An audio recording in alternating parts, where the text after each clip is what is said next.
نتحداك تسمع هاد القصه هادي. دابا القصه ديالك انت، شكون هذا شكون السيد اللي ظلمك؟ اش كيجيك؟ خالتي.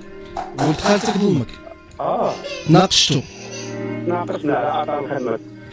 هو في بلاصه ما انه يرفع عليك دعوه قضائيه انكم تناقشتوا، مشى دار لك تحرش بنته؟ الرب وضرب وجرح صراحه الرب. واخا انت كتعترف واعترفتي امام السيد وكيل جلاله الملك، ماشي مشكل، ولكن هو ما مشاش دار لك الضرب والجرح، مشى دار لك هو التحرش بنته في العمر ديالها 13 عام. 13 عام. جاب لك الشهود. يعني اول سؤال سولتك قلت لك واش الشهود اين هما؟ تقول بغيت نفهم اخويا، انا هادو قلت لي شهدوا بشي حاجه ما شافوهاش اخويا.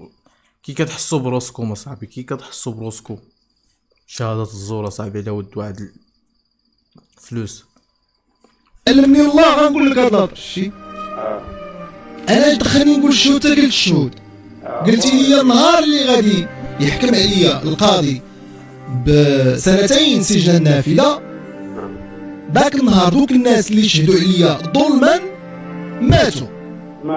الله اكبر. في الجلسه يعني. واش ماتوا في ديورهم ولا في الجلسه؟ في الجلسه. والله على حسن الخاتمه. شفتي هذاك الفيديو اللي نشد قال اللهم احسن خاتمتي؟ كان بيشهدوا بالزور، قبل ما يشهدوا بالزور داهم الله. ماتوا نهار الاحتماليه، ماتوا في الجلسه، جالسين ماتوا جالسين في الجلسه. يقول لهم عير الشهود صافي طايح. لا فين ميتين، لا فين واقف ميتين. كيفاش؟ يقول له عير الشهود، انا واقف يطولني. واش هاد القضيه معروفه في عندكم؟ ما يبغى معروفه اللي ربطو. يا خويا في هاد القصه هادي يقولها لنا في الكومنتات. ماتوا في الجلسه. امتى هادشي؟ شمن عام؟ 2022. شمن نهار؟ شمن شهر؟ شهر 9. شهر 9 في 9 2.